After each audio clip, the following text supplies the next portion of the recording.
عليكم ورحمة الله وبركاته. الحمد لله والصلاة والسلام على رسول الله وعلى آله وصحبه ومن والاه. أما بعد، قال رب اشرح لي صدري ويسر لي أمري واحلل عقدة من لساني يفقه قولي ولا حول ولا قوة إلا بالله العلي العظيم. Terutamanya marilah kita bersyukur kepada Allah kerana Allah Subhanahu wa taala masih memanjangkan usia kita. Malam ini dipertemukan oleh Allah. Mudah-mudahan keberadaan kita pada saat ini di antara ibadah yang diterima oleh Allah, yang dimuliakan ahli jawatan kuasa masjid ini, di atas usaha keras kalian untuk mengimarahkan rumah Allah. Didoakan ianya di antara ibadah yang akan menjadi saksi di hadapan Allah Subhanahu wa taala kelak.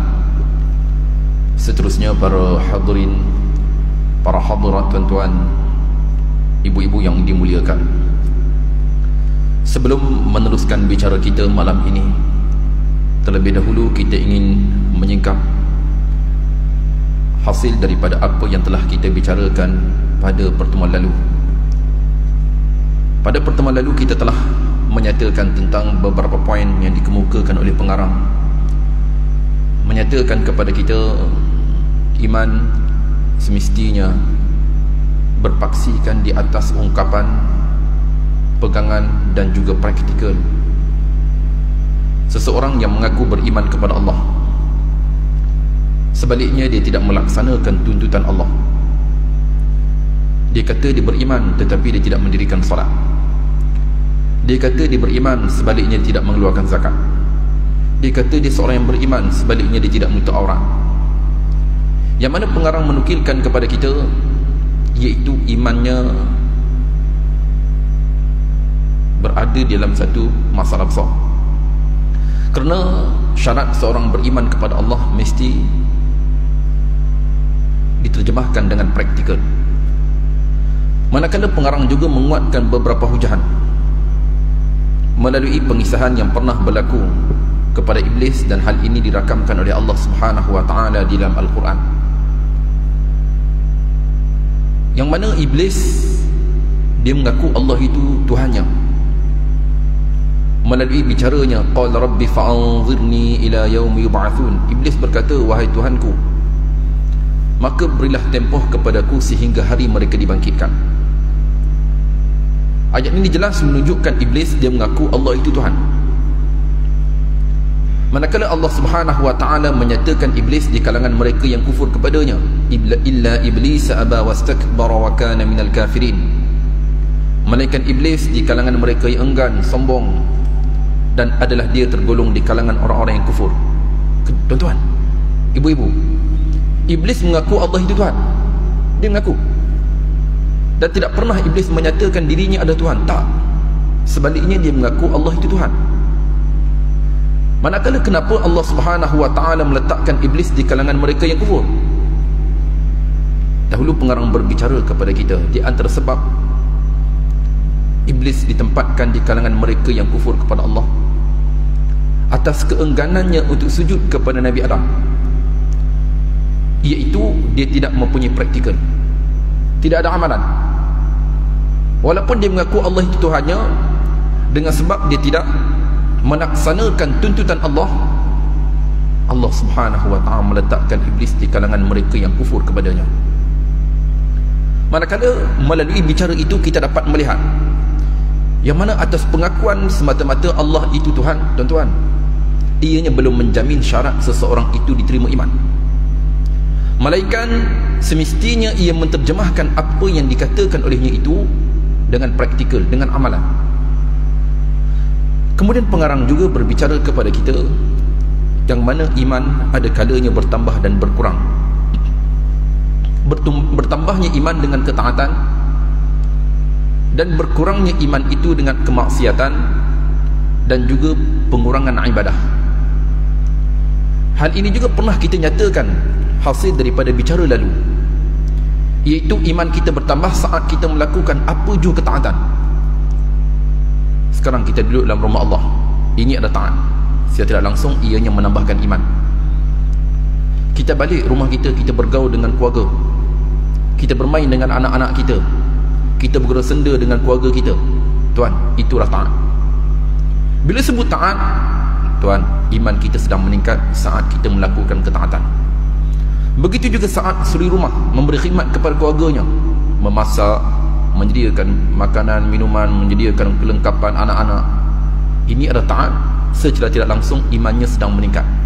Jadi iman meningkat dengan sebab ketaatan, dan berkurangnya iman itu dengan sebab maksiat dan pengurangan ketaatan. Apa makna tuan-tuan? Iaitu iman kita berkurang saat kita melakukan maksiat kepada Allah Subhanahu wa taala. Dalam arti katanya, apa jua perkara yang berdosa, ianya mengurangi iman. Tak kiralah apa jua perkara yang berdosa, ianya mengurangi iman. Begitu juga pengurangan ketaatan, ianya juga mengurangi iman. Contoh tuan-tuan, dulu kita dalam kehidupan kita, kita ada fokus tentang ibadah-ibadah tertentu. Dulu setiap hari kita akan baca juga setiap hari juzuk Al-Quran. Hari ini satu muka surat pun tak sampai. Ini menunjukkan iman kita sedang berkurang. Dahulu kita di kalangan mereka yang mendirikan solat sunat duha. Sekarang kita meninggalkan. Ini juga menunjukkan iman kita sedang berkurang. Dahulu kita menggariskan beberapa amalan sunat yang mesti kita usahakan. Sekarang kita tidak lagi mengerjakan amalan sunat tersebut.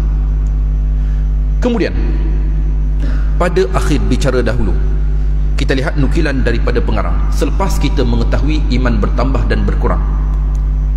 Kenapa saya masih mengekalkan diri saya dalam kalangan mereka yang mengurangi iman? Contoh tuan-tuan, saya tahu sekiranya saya melakukan sesuatu, iman saya berkurang. Saya tahu sekiranya saya memandang ke arah perkara yang diharamkan oleh Allah, ianya mengurangi iman. Saya tahu sekiranya saya berbicara dengan bukan mahram, dengan tiada keperluan, ianya mengurangi iman. Kenapa saya masih melakukan perbuatan tersebut, sedangkan saya mengetahui ianya mengurangi iman? Kita tahu kita mengumpat individu tertentu tuan-tuan, ianya mengurangi iman. Kenapa saya buat juga? Kenapa saya masih melakukan perkara tersebut sedangkan saya tahu ianya mengurangi iman? Kata pengarang, وَهَذَا كُلُّهُ يَحْتَاجُ أَوَّلًا إِلَى إِصْلَاحِ الْقُلُوبِ وَتَنْقِيَتِهَا مِنَ الْأَمْرَاضِ الصَّادَّةِ عَنِ الْهُدَى. Dan ini kesemuanya berhajat terlebih dahulu kepada membaiki hati dan membasmikannya daripada penyakit-penyakit yang membuatkan ianya terhalang daripada petunjuk. Maksud daripada pengarang, tuan-tuan, saya tahu tadi saya masih melakukan sesuatu yang mengurangi iman, sedangkan saya tahu ianya akan mengurangi iman saya. Kata pengarang, dan ini kesemuanya berhajat terlebih dahulu untuk kita membaiki hati. Masalah sekarang wujud pada hati saya. Hati saya ada masalah. Saya tahu benda itu haram, saya tahu perkara itu mengurangi iman, saya buat juga. Sebenarnya hati saya ada masalah yang membuatkan ianya terhalang daripada menerima petunjuk Allah. Oh, maknanya saya tahu sesuatu, saya tak buat. Ada sesuatu yang menghalang saya menerima petunjuk daripada Allah. Ya. Kemudian kita sambung bicara kita malam ini. Pengarang ingin berbicara tentang proses pembaikan hati. Okey, sekarang saya lihat hati saya ada masalah, jadi saya perlu merawat masalah hati tersebut. Saya tahu perkara itu mengurangi iman, sedangkan saya masih mengusahakannya. Kata pengarang, ini ada masalah, hati saya ada masalah. Bicara berikutnya, kata pengarang, islahul qulub. Tuan-tuan, malam ini kita meneruskan bicara kita pada tajuk berikutnya dengan kita membaiki hati. Kata pengarang, yauma la yanfa'u malun wala banun illa man atallaha biqalbin salim. Firman Allah Subhanahu wa taala, pada hari tidak ada manfaat harta benda, begitu juga anak pinak, melainkan mereka yang datang bertemu Allah dengan hati yang sejahtera. Pengarang memulakan bicaranya pada tajuk ini melalui dua ayat di atas. Petikan daripada surah Asy-Syu'ara ayat 88. ayat 87 dan ayat 88. Pada hari tidak ada manfaat lagi harta benda dan juga anak pinak. Hari apa tuan-tuan? Hari saat kita dibangkitkan nanti. Melainkan mereka yang datang bertemu Allah dengan hati yang sejahtera. Pengarang ingin berbicara malam ini tentang sifat hati. Adakah pemilik hati orang beriman itu ada pada saya? Ada pada tuan-tuan. Malam ini kita akan menilai dan sama-sama kita bermuhasabah. Adakah sifat pemilik hati orang beriman itu ada pada kita? Kemudian kata pengarang, Al-qalbus salim qalbul mu'min. Hati yang sejahtera itu adalah hati orang beriman. Okey, kita kembali semula pada dua ayat di atas tadi tuan-tuan. Pada hari tidak ada manfaat harta benda dan anak pinak, melainkan mereka yang datang bertemu Allah dengan hati yang sejahtera. Pengarang menyatakan hati yang sejahtera di sini adalah hati orang beriman. Bukan bermakna tuan-tuan dia orang baik tapi dia tidak beriman. Ustaz, jiran saya itu baik semua orangnya. Dia bukan Islam tapi dia baik sungguh. Tuan, dia tidak termasuk di dalam ayat ini. Dia tidak termasuk. Kenapa? Hati yang sejahtera itu semestinya hati orang beriman. Kemudian pengarang menyatakan kepada kita, فَكَمَا أَنَّ الْأَرْضَ الصَّالِحَةَ لِلزِّرَاعَةِ تَتَّصِفُ بِأَوْصَافٍ فَكَذَلِكَ قَلْبُ الْمُؤْمِنِ يَتَّصِفُ بِأَوْصَافٍ. Maka seperti mana sesungguhnya bumi yang baik untuk bercucuk tanam itu mempunyai sifat-sifatnya, maka demikian itu hati orang beriman juga mempunyai sifat-sifatnya. Okey, sekarang tuan-tuan, pengarang dengan analogi mudah daripadanya menyatakan kepada kita tanah yang baik untuk bercucuk tanam ada sifat-sifatnya. Kita tahu, kita tengok tanah ini sesuai ke tak untuk kita bercucuk tanam. Begitu juga hati orang beriman ada sifat-sifatnya. Kita ingin melihat adakah hati orang beriman itu ada pada kita. Yang pertama, kata pengarang, minha al-iqbalu 'alal haqq. Al-iqbalu 'alal haqq. Yang pertama iaitu dia menerima atas kebenaran.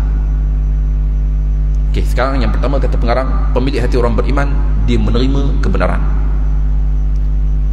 Dia berlapang dada atas kebenaran. Kemudian bicaranya, alladhi yantuju anhu ma'rifatul haqqi wattiba'ih, iaitu mereka tercetus di sisinya pengetahuan tentang kebenaran dan dia mengikutinya. Okey tuan-tuan, dulu kita mungkin ada satu masalah dalam memahami satu isu sebagai contoh. Kemudian bila sahabat kita explain kepada kita tuan-tuan, oh kita baru faham, oh rupanya selama ni aku salah. Okey tuan, bagi kita semestinya kita mengikuti kebenaran tersebut. Bila kita faham, tuan-tuan, kita mesti follow kebenaran. Kita mesti ikut kebenaran. Dalam hadis yang diriwayatkan oleh Thauban, hadis ini dikeluarkan oleh Imam Muslim rahimahullahu taala. Ceritanya panjang tuan-tuan, saya ringkaskan. Mengenai seorang pendeta Yahudi datang bertemu Rasulullah. Di antara tujuan pertemuannya dengan Rasulullah adalah untuk menilai sama ada Rasulullah ini Nabi akhir zaman ataupun tidak. Manakala beliau mengemukakan kepada Rasulullah mengenai beberapa soalan yang dibangkitkan oleh beliau kepada Rasulullah. Tuan-tuan, di antara persoalan yang dibangkitkan beliau kepada Rasulullah, jitu as'aluka an syai'in la ya'lamuhu illa nabiyyun. Aku datang kepadamu untuk bertanya tentang soalan yang tidak diketahui melainkan seorang nabi. Aw rajulun aw rajulani, ataupun seorang lelaki ataupun dua orang lelaki yang lain. Kemudian dia menukilkan soalan daripadanya kepada Rasulullah mengenai proses terciptanya seorang anak. Kemudian Rasulullah pun menjawab daripada persoalan beliau.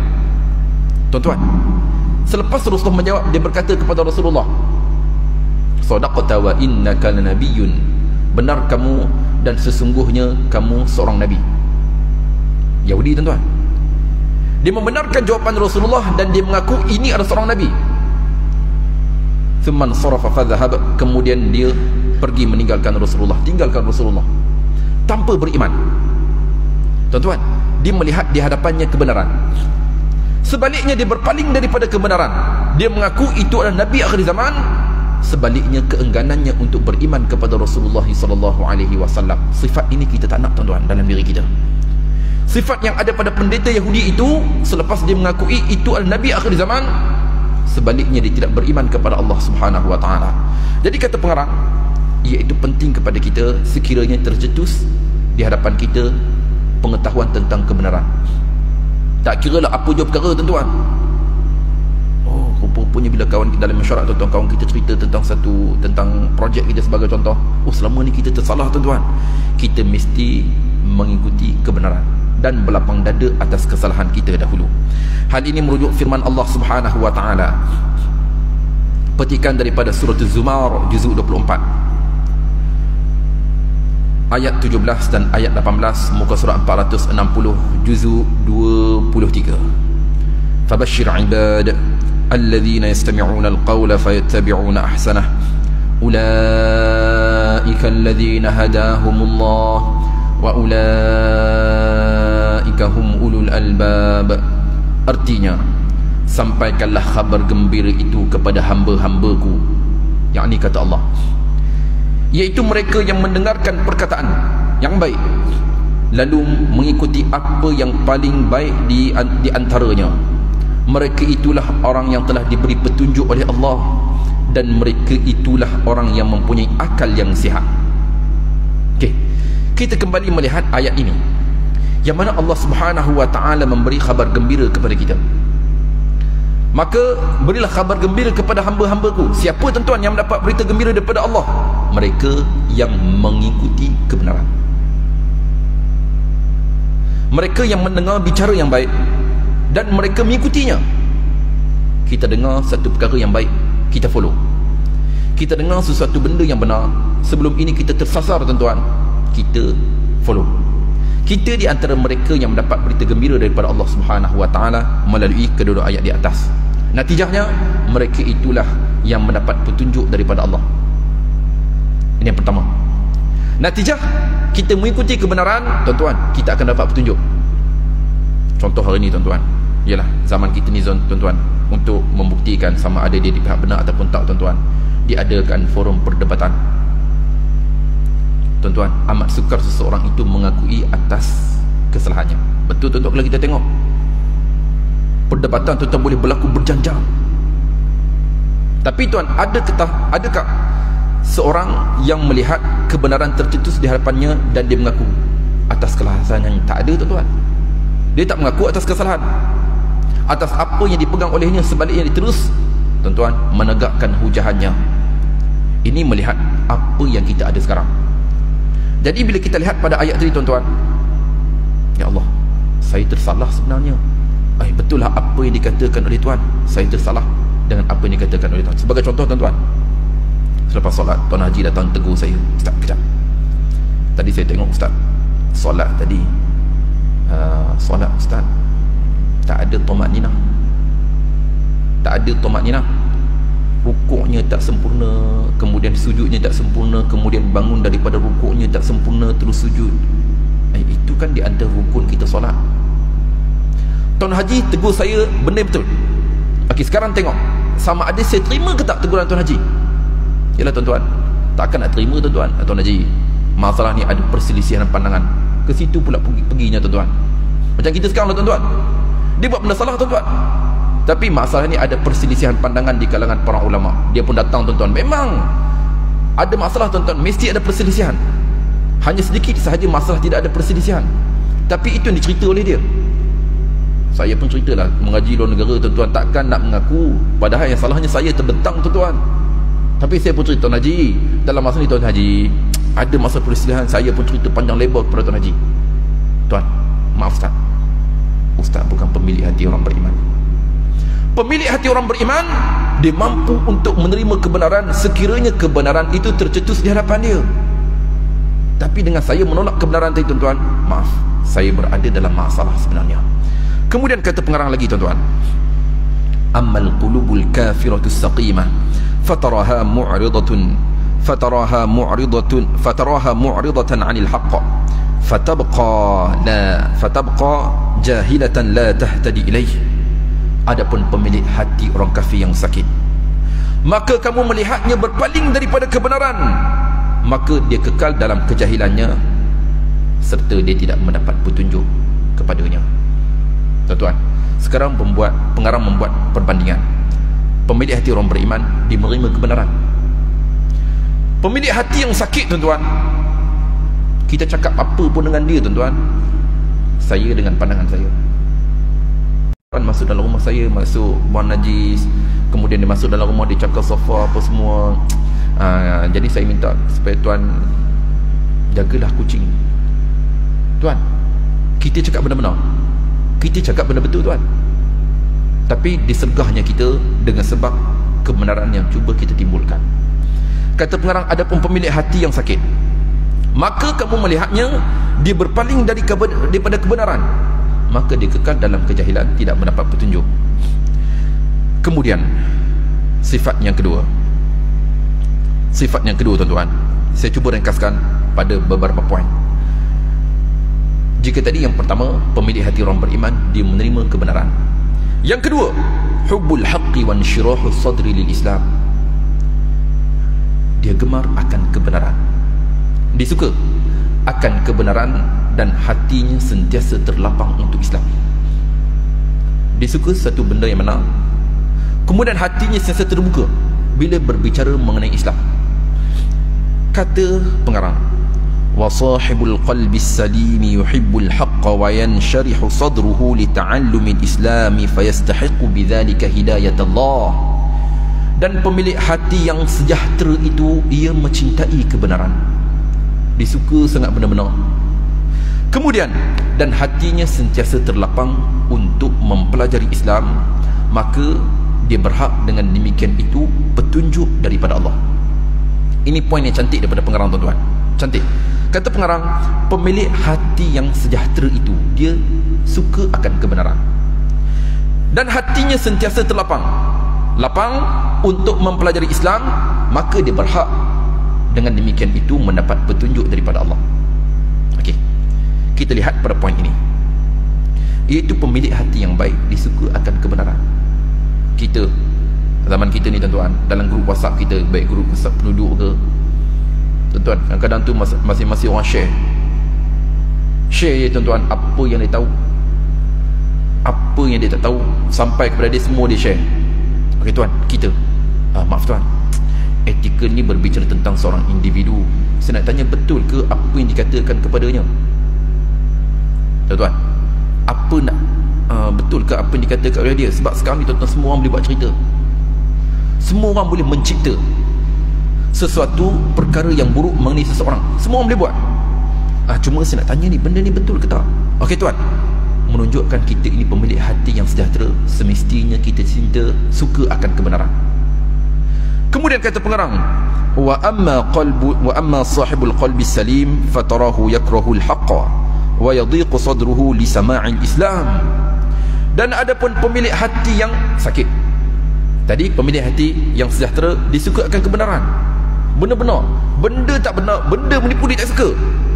Manakala pemilik hati yang sejahtera, yang sakit, maka kamu melihatnya dia benci akan kebenaran, dia tak suka, tuan-tuan, akan kebenaran, dan hatinya sempit apabila mendengar tentang Islam. Tuan-tuan, bila orang cerita tentang hukum, sebagai contoh, tuan-tuan, contoh saya lah, saya mencuburi forex, tuan-tuan, forex. Kemudian sahabat saya tegur saya, Yasir, kau masih buat forex lagi ke? Takkan kau tak tahu tentang pengharamannya? Kan belajar apa semua. Dia pun cerita kepada saya satu persatu sebab-sebab pengharaman. Kemudian dia pun sertakan dengan pandangan-pandangan para ulama, tuan-tuan, menunjukkan atas pengharaman tersebut. Okey, saya, tuan-tuan, dah berada dalam keselesaan. Tuan, bukan perkara yang mudah saya menerima kebenaran tersebut. Saya pun carilah, tuan-tuan, pandangan orang yang mengharuskan. Saya pun cari pandangan, share semula kepada dia. Ini, kau tengok, ini di antara pandangan mengharuskan, tuan-tuan. Kalau mencari pandangan mengharuskan, tuan-tuan, memang ada. Tapi semua ini berbalik semula kepada hati kita. Kita mampu ke tak menerima sekiranya kebenaran itu muncul di hadapan kita? Bukan satu yang mudah, tuan-tuan, kita akui, bukan satu yang mudah. Bahkan, tuan-tuan, saat itu hati saya menjadi sempit apabila mendengar tentang Islam. Yalah, saya dengan keadaan sekarang, tiba-tiba orang cerita tentang haram, tuan-tuan. Apa yang saya buat sekarang ni, tuan-tuan, haram. Hati saya sempit. Jadi kata pengarang tadi, itu adalah pemilik hati yang sakit. Kamu melihatnya berpaling daripada kebenaran, kemudian hatinya jadi sempit apabila berbicara tentang Islam, berbicara tentang syariat, dia jadi masalah. Wa bihadza yu'arridu nafsahu li'iqabillahi lahu bi'idlalih. Maka dengan ini membuatkan dirinya berhadapan dengan siksaan Allah baginya, dengan Allah menyesatkannya. Maknanya tuan-tuan, lama kelamaan saya semakin jauh, lama kelamaan saya semakin jauh. Asalnya kebenaran itu dengan sahabat saya tadi dah tegur saya. Walaupun saya melihat kebenaran tuan-tuan, saya berpaling daripada kebenaran tadi, membuatkan saya semakin jauh, semakin jauh, semakin jauh, semakin jauh, semakin jauh. Hal ini merujuk firman Allah Subhanahu wa taala. Petikan daripada suratul A'raf. Petikan daripada suratul An'am ayat 125. Melalui firman Allah Subhanahu wa taala, "Faman yuridillahu an yahdiyahu yashrah sadrahu lil Islam." وَمَنْ يُرِدْ أَنْ يُضِلَّهُ يَجْعَلْ صَدْرَهُ ضَيِّقًا حَرَجًا كَأَنَّمَا يَصَّعَّدُ فِي السَّمَاءِ كَذَلِكَ يَجْعَلُ اللَّهُ الرِّجْسَ عَلَى الَّذِينَ لَا يُؤْمِنُونَ. Kita lihat ayat ini tuan-tuan, yang mana ayat ini menghimpunkan di antara dua sifat di atas tadi. Seorang yang dilapangkan hati untuk Islam, seorang lagi sebaliknya berpaling daripada kebenaran tadi. Kita akan lihat terjemahannya, ayat 125 suratul An'am, muka surat 144, juzuk yang ke-8. Barang siapa yang Allah kehendaki akan diberikan kepadanya petunjuk, nescaya dia akan melapangkan dadanya untuk Islam.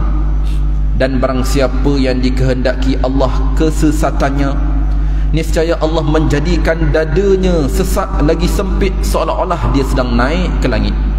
Begitulah Allah menimpakan seksa kepada orang yang tidak beriman. Kembali kita melihat ayat ini, yang mana pengarang berhujah dengan ayat tersebut. Mereka yang Allah inginkan kebenaran, Allah inginkan kebaikan untuknya, yang mana hatinya lapang apabila mendengar tentang Islam. Orang berbicara tentang hukum Islam, tentang hukum hakam yang berkait rapat dengan agama, tuan-tuan, hati terbuka. Kemudian kita lihat semula pada ayat tadi tuan-tuan, barang siapa yang Allah menghendaki kepadanya petunjuk, nescaya dia melapangkan dadanya untuk Islam. Jelas tuan-tuan, Allah inginkan petunjuk kepada dia, Allah akan buka hatinya untuk Islam. Bila berbicara tentang Islam, tentang agama, hati terbuka. Oh, baru saya tahu punya haram, tuan-tuan. Tu dia follow tuan-tuan. Itu beza. Oh, selapanya apa yang saya buat haram lah, terus ditinggalkan. Kemudian, dan barang siapa yang dikehendaki Allah kesesatannya, kita lihat tuan-tuan, nescaya Allah menjadikan dadanya sempit, sesak lagi sempit, seolah-olah dia sedang naik ke langit. Sekiranya Allah ingin menyesatkan dia tuan-tuan, wal-'iyadzubillah, Allah akan menjadikan dadanya sempit, yakni pada Islam. Berbicara tentang Islam, kolot betul lah, jumud tuan-tuan. Bila berbicara tentang Islam tuan-tuan, dikatakan kepada kita jumud betul lah, ini tak boleh, itu tak boleh, ini tak boleh. Sampai bila kita tak boleh nak bersaing dengan dia orang?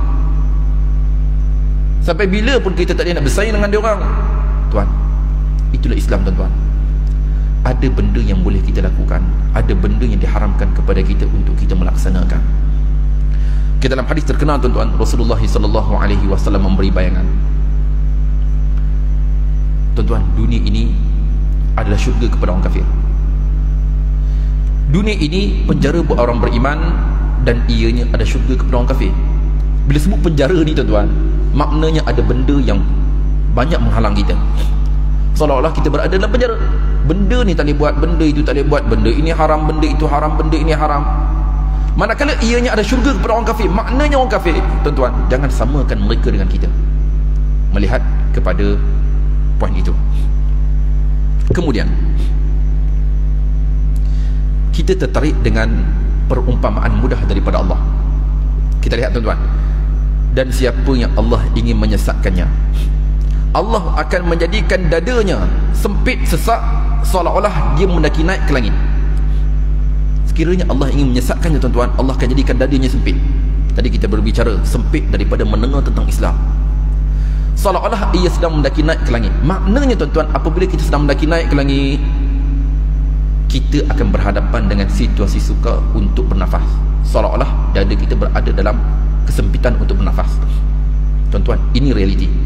Melihat kepada penemuan saintifik, tuan-tuan, manusia akan berhadapan dengan situasi sukar, tuan-tuan, apabila dia berada pada tempat yang semakin meninggi. Apabila dia berada pada situasi, tuan-tuan, meninggi lebih daripada 8,000 kaki dari aras laut, tuan-tuan, tuan-tuan, dia akan berhadapan dengan masalah besar. Contoh, saya dulu, tuan-tuan, masa belajar dulu di Yaman. Yaman, tuan-tuan, Sana'a, dia adalah ibu kota negara Yaman. Dia terletak di pergunungan, kira-kira dalam 2,000 kaki dari aras laut. 2,000 kaki, tuan-tuan, dari aras laut, satu tempat yang tinggi. Jadi bila saya sampai ke Yaman, tuan-tuan, ini cerita tentang realiti apa yang pernah saya hadapi, tempat yang tinggi. Jadi bila sampai di situ, saya berhadapan dengan situasi sukar untuk bernafas. Tak biasa, tuan-tuan, kita ni orang bendang, sampai tempat tinggi, tuan-tuan, rasa macam tak cukup je pernafasan, macam kita duduk di negara kita, tuan-tuan. Jadi dengan dia, biasa kalau kita sampai ke Sana'a, dia memerlukan kepada masa sebulan, 2 bulan untuk kita menyesuaikan diri kita dengan keadaan tersebut. Di tempat tinggi, jadi kekurangan oksigen itu memang dirasai, memang rasa. Kebetulan, tuan-tuan, bila saya sampai pada sekitar hujung tahun, kemudian universiti yang saya belajar dulu dah cuti, tuan-tuan, cuti. Jadi ada pelajar international je ada. Bila pelajar antarabangsa je ada, dianjurkan perlawanan bola sepak. Kita ni, saya di antara mereka yang terpilih untuk mewakili Harimau Malaya masa tu. Harimau Malaya, tuan-tuan, itu semangat. Kita ni bukan hanya setakat ekor je, memang kita ni bawa nama negara. Baru sampai, tuan-tuan, biasanya orang baru sampai takkan main bola, ditunggu dulu sebulan, 2 bulan untuk menyesuaikan diri dia dengan keadaan. Saya main, tuan-tuan, masuk padang, bola tak jauh mana, dekat je. Saya kejar-kejar, dapat bola, saya jatuh. Gelap dunia ni, tuan-tuan, gelap terus. Gelap terus, tuan-tuan, dengan oksigen kita tak cukup, tak biasa lagi tempat orang, tuan. Jatuh saya di situ, habis semua orang keliling saya, kerumun. Saya ingat saya dah nak mati, tuan-tuan, masa tu. Nak bernafas apa semua tak boleh. Tempat tinggi, tuan-tuan, memang sempit betul dada masa tu. Kalau mati, tuan-tuan, malu pun ada. Mati main bola, ingatkan mati belajar. Ingat mati tengah belajar, ini mati main bola, tuan-tuan. Itu cerita. Kemudian lepas keadaan semakin cerah, dan alhamdulillah masih dikurniakan kehidupan oleh Allah Subhanahu wa taala. Ingin berbicara kepada kita yang mana apabila kita berada pada tempat yang semakin meninggi, tuan-tuan, kita akan berhadapan dengan situasi sukar untuk bernafas. Okey, ini seperti mana apa yang saya lalui.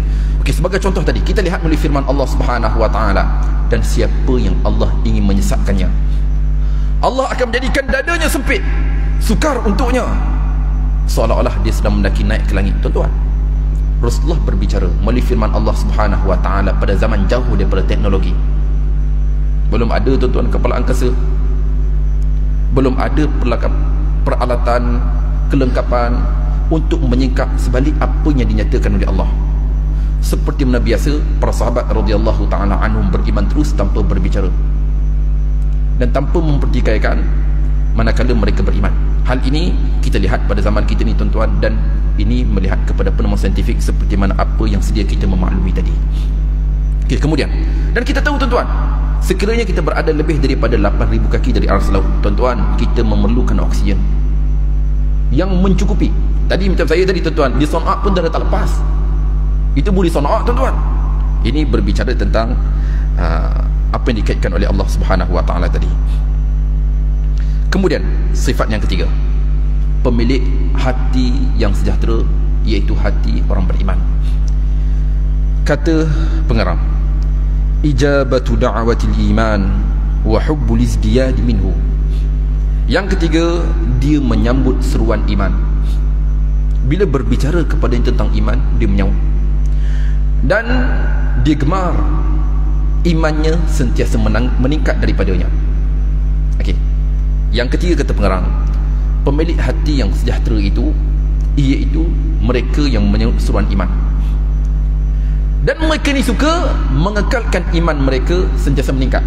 Tuan-tuan, pada awal bicara tadi kita telah berbicara, iaitu perkara yang meningkatkan iman adalah melalui ketaatan.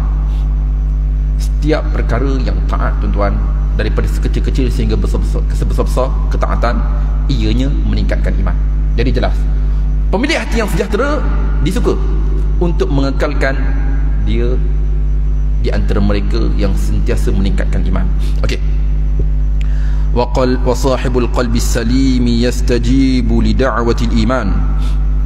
Dan pemilik hati yang sejahtera, dia menyaut seruan untuk beriman.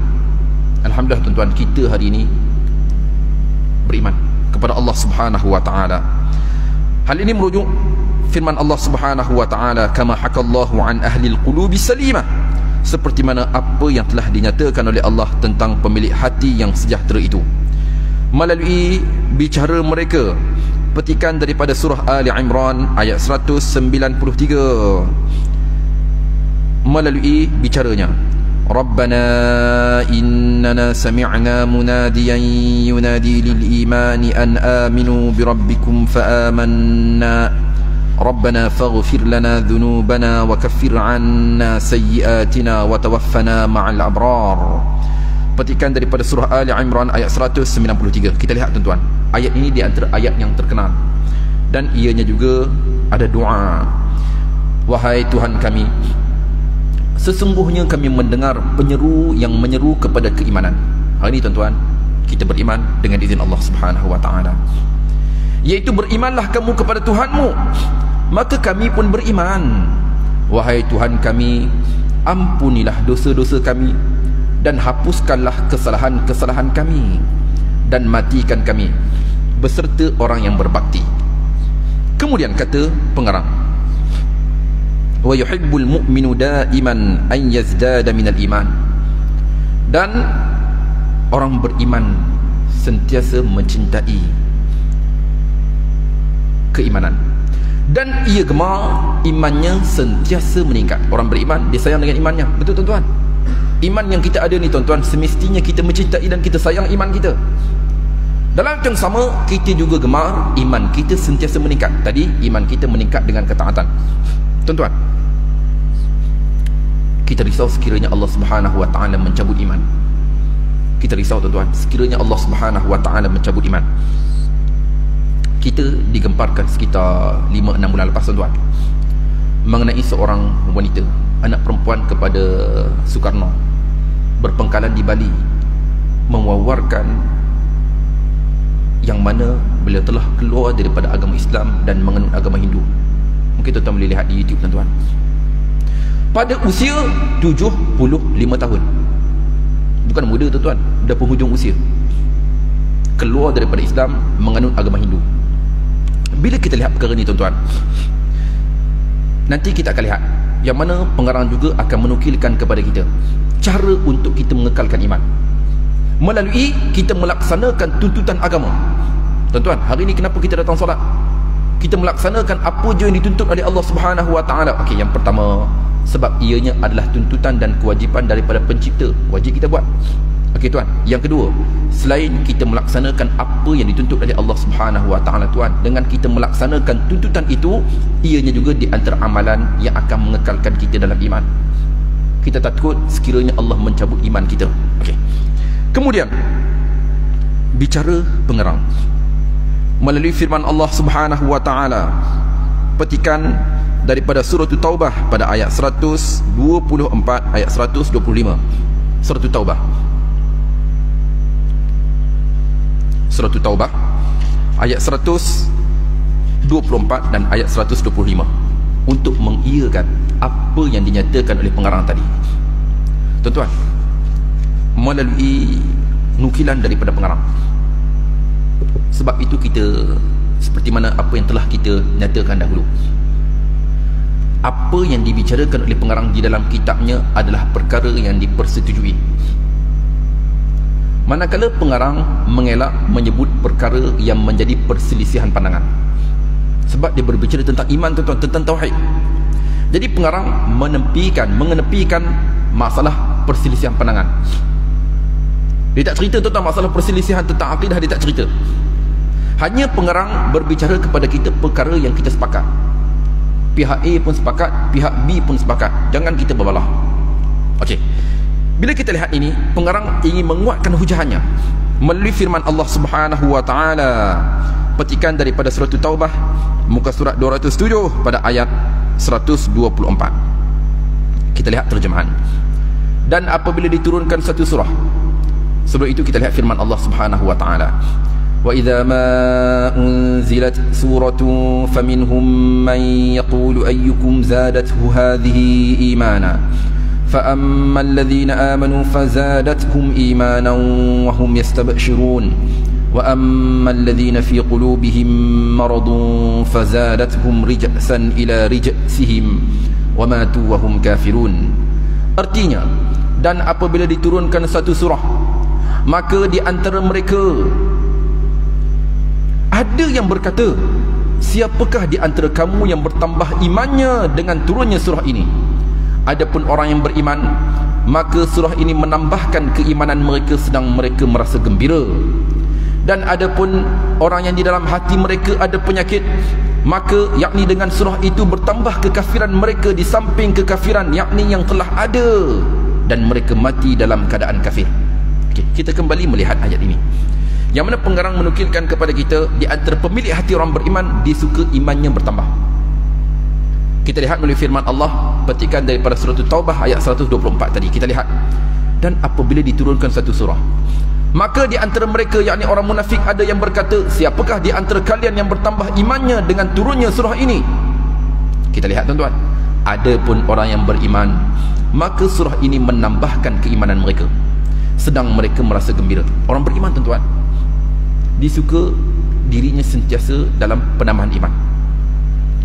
Apabila diturunkan firman Allah Subhanahu wa taala kepada mereka, perkara itu menambahkan iman. Dulu kita pernah berbicara tuan-tuan, apabila dibacakan kepada kita ayat-ayat firman Allah Subhanahu wa taala, ianya akan menambahkan iman kita. Orang beriman bila mendengar berbicara tentang Al-Quran, imannya bertambah. Dalam arti katanya, disuka mengekalkan dirinya dalam keadaan imannya meningkat. Sebaliknya mereka yang tidak beriman, tuan-tuan, ini keadaan yang berbeza dan bertentangan dengan bicara kita tadi. Okey, kita kembali melihat poin daripada pengarang, iaitu kata pengarang, pemilik hati orang beriman wa hubbul izdiyadi minhum, dia suka imannya sentiasa bertambah. Mudah-mudahan kita di kalangan mereka tuan-tuan. Yalah tuan-tuan, kita tahu diri kita ada kalanya tersasar, ada kalanya pun melakukan dosa tuan-tuan, ada kalanya membuatkan iman kita berkurang. Ini kita tidak nafikan tuan-tuan.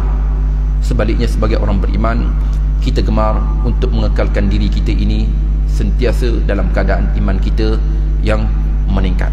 Tuan-tuan, ibu-ibu yang dimuliakan, melihat masa yang semakin mencemburui kita, di sini terdapat beberapa faedah yang dapat kita simpulkan hasil daripada awal bicara kita, iaitu yang pertama, pemilik hati yang sejahtera itu adalah pemilik hati orang beriman.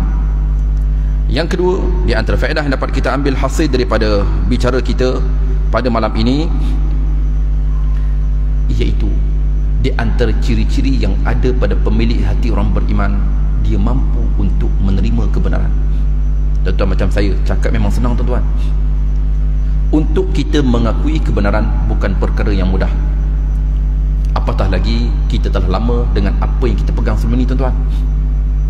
Seorang yang berbicara kepada kita tentang kebenaran, hingga kan kebenaran itu jelas di hadapan mata kita tuan-tuan, kita tetap menolaknya, bukan perkara yang mudah untuk kita menerima kebenaran. Begitu juga pengarang menyatakan kepada kita, pemilik hati orang beriman, dia suka akan kebenaran dan hatinya sentiasa terlapang untuk Islam. Apa juga kebenaran dia suka, dan dia tidak gemar atas pendustaan. Tuan-tuan, terutamanya apa yang berlaku tuan-tuan, kita berada pada zaman yang penuh dengan fitnah, baik di media sosial kita. Pastikan tuan-tuan, kita menapis terlebih dahulu sebelum kita mengata kepada seorang individu. Tuan-tuan, benda fitnah kemudian kita share, ini di antara perkara yang perlu kita jauhkan diri kita. Benda yang kita tak tahu tentang hujung pangkalnya, keluar je berita tuan-tuan, kita orang pertama komen. perbincangan, semestinya kita mengetahui terlebih dahulu tentang kebenaran tersebut, sebab kita inginkan diri kita ini di kalangan mereka yang dikurniakan hati pemilik orang beriman. Jadi tuan-tuan, ibu-ibu yang dimuliakan sekalian, itu saja bicara saya malam ini. Saya mohon jemaah kemaafan sekiranya rungkai kata saya untuk menamar pihak atau bicara saya untuk peribadi tuan-tuan. Ibu-ibu, saya memohon jemaah kemaafan atas ketelanjuran budi bicara. Wallahu ta'ala a'lam. Wassalamualaikum warahmatullahi wabarakatuh.